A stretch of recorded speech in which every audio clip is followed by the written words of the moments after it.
Hi അസ്സലാമു അലൈക്കും. എല്ലാവർക്കും എൻ്റെ പുതിയ വീഡിയോയിലേക്ക് സ്വാഗതം. ഞാനിന്ന് പൊരിച്ച ചിക്കൻ ബാക്കിയുള്ളത് കൊണ്ടുള്ള ഒരു അച്ചാറാട്ടോ കാണിക്കുന്നത്. അപ്പോൾ നമുക്ക് പൊരിച്ച ചിക്കൻ കുറച്ച് ബാക്കി വന്നിരുന്നു. അപ്പോൾ നമുക്കിത് നല്ല പീസ് നോക്കിയെടുത്ത് കട്ട് ചെയ്തെടുക്കാം. കട്ട് ചെയ്ത് കുറച്ച് തോനുണ്ട്, അപ്പോൾ അത് കട്ട് ചെയ്ത് ഞങ്ങൾ മാറ്റി വെച്ച് ഇതിനാവശ്യമായ വെളുത്തുള്ളി ഇഞ്ചിയൊക്കെ നന്നാക്കി വെച്ചിട്ടുണ്ട്. നമുക്കതൊന്ന് കട്ട് ചെയ്തെടുക്കാം.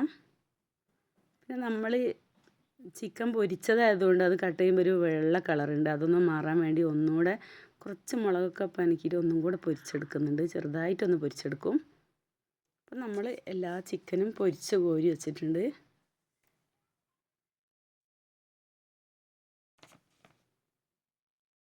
ചിക്കനൊക്കെ പൊരിച്ച് കോരി ഇനി നമുക്ക്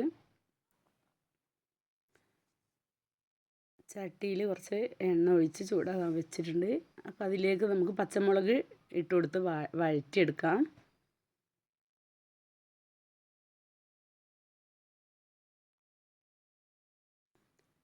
പച്ചമുളക് നന്നായി ഇളക്കി കൊടുക്കാം.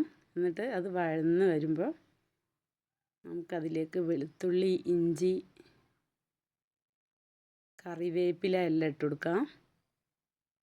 നമ്മുടെ പച്ചമുളക് നല്ല വഴന്നിട്ടുണ്ട്. പിന്നെ വെളുത്തുള്ളി ഇഞ്ചി കറിവേപ്പില എല്ലാം നന്നായി വഴന്നു. ഇനി അതിലേക്ക് നമുക്ക് ആവശ്യത്തിന് മഞ്ഞൾപ്പൊടി,